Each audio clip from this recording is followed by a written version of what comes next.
Fala pessoal, tudo bem? Esse capítulo ele vai começar a trabalhar com organização de projeto. Até então, tudo que nós vimos no capítulo anterior foi voltado realmente em mostrar para vocês o que é essencial, né, para que você possa se localizar dentro de qualquer projeto, para que você possa iniciar um estudo ou algo parecido. E aí, a partir desse capítulo 5, a gente vai de fato visar o que seria uma produção, a gente vai começar a trabalhar com objetivos mais visuais também, vamos dizer assim, certo? A gente vai pegar um pouco do workflow mesmo, ok? Então vamos lá. Primeira coisa, falando sobre projeto, como é que funciona isso? Quando você abre o Cinema 4D pela primeira vez, você percebe que ele traz essa interface que eu já comentei para vocês, e aqui no que seria o nosso painel de atributos, né? Ele acontece aqui no nosso canto inferior direito, ele traz selecionado o meu projeto, Project Settings, né? Esse Project Settings ele traz a ideia de que a gente vai configurar, né, características que meu projeto precisa ter para ele ter um ponto inicial, né, que é a escala desse projeto, por exemplo. Ele diz aqui que é a escala de 1, certo, para 1 centímetro. Então eu tenho aí mais ou menos essa noção. Eu tenho a opção aqui de estar configurando mais ou menos, né, a ideia que essa escala vai ter em relação à proporção, criar uma métrica, vamos dizer assim. Eu tenho aqui embaixo configurações relacionadas ao FPS do meu vídeo. Então, para quem não tem costume nenhum e não tem experiência para o que seja o FPS, é a estrutura de frames por segundo, né? O frame rate. Então, ele vai trazer para a gente quantos quadros vão ter ou quantos quadros vão ser necessários para que se tenha um segundo. Isso vai ser bastante usado em dois momentos que vão ser a animação em si, que a gente vai pegar logo mais, e a questão do render, né? A gente precisa também dizer para ele qual a saída de frame rate ele vai ter, que na maioria dos casos é a mesma da criação, ok?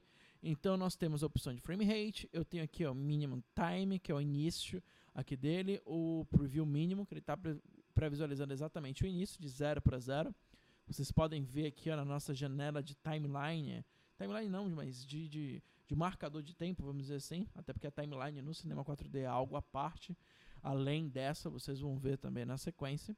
E do lado nós temos o Project Time, que é o meio que o start dele, nós temos o máximo aqui de que foi carregado e o máximo que foi pré-visualizado.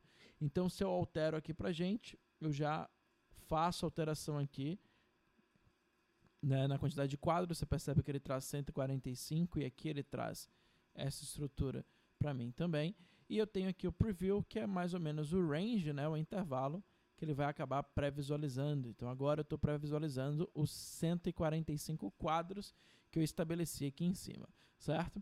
Então eu tenho aqui algumas características que ele diz que esse documento vai ter, onde ele vai possibilitar usar animação, generators, sistemas, né, de motion como blur e por aí vai, aplicação de expressões caso necessário e deformadores. Então eu quero que tudo isso seja aplicado no meu projeto.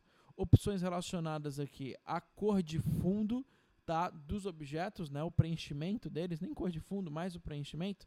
Então, Default Object Color, ele está aqui como esse Gray Blue, mas eu posso selecionar o 80% Gray ou uma cor customizada, que vai ser a cor que eu aplicar aqui embaixo. Tenho questões aqui do View Clipping, que eu posso estar mudando mais ou menos a forma que ele vai diferenciar a minha profundidade, a estrutura realmente dele. Então vai de acordo também com você, isso não muda muito o nosso trabalho. E logo abaixo nós temos essa opção chamada de Linear Workflow, que é relacionada ao render. Eu não vou entrar em tantos detalhes nisso agora, até porque é algo muito complexo, é algo que envolve estudo, assim, além do que a gente está pegando nesse primeiro momento. Porém, essa opção chamada de Linear Workflow, ela é responsável em facilitar o software, né? São passos, são culturas que facilitam o software que você está trabalhando em gerar um render um pouco mais próximo da realidade. Então, assim, existem alguns sites, um exemplo legal pra caramba é o Grayscale Gorilla, ele posta uns materiais relacionados a isso, então com certeza vocês podem ter acesso E assim, é algo que realmente ajuda pra caramba e dá uma diferença. Hoje o Cinema 4D já traz essa opção por default, ok? Então, em relação ao projeto é isso. Caso essa janela não esteja mais visível, porque você já trocou de ferramenta e tal, você pode estar mostrando ela a partir do atalho Command D ou o Ctrl D, né, para usuários de PC, ou vindo aqui no menu File, e nós temos a opção de trabalhar, né, com a estrutura de projeto também. Eu posso estar dizendo para ele, no File não, desculpa, no menu Edit Project Settings, eu posso estar dizendo para ele também as configurações que vai ter, né, em relação ao meu projeto, beleza? Então essa é a parte física dele, vamos dizer assim, como configurar para esse projeto funcionar dentro do próprio Cinema 4D. E aí eu tenho aqui a opção de estar salvando o projeto, né? Então aqui ele vai me falar uma pasta que eu vou estar determinando isso. Então aqui lá na mesa e tal, vou criar aqui uma nova pastinha, vou chamar aqui de exemplo, create, arquivo teste. Salvei, tá aí tranquilamente. E aí agora eu já tenho na mesa a pastinha exemplo com o meu documento acontecendo. Então é uma maneira legal de estar fazendo isso. Corta essa parte que eu começo a falar, tá? Então nós já entendemos aí mais ou menos como é que funciona a organização do projeto dentro do próprio Cinema 4D, beleza?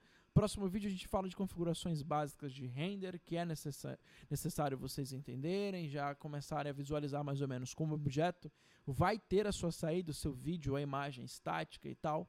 E é isso aí. Um abraço para vocês e até esse próximo vídeo.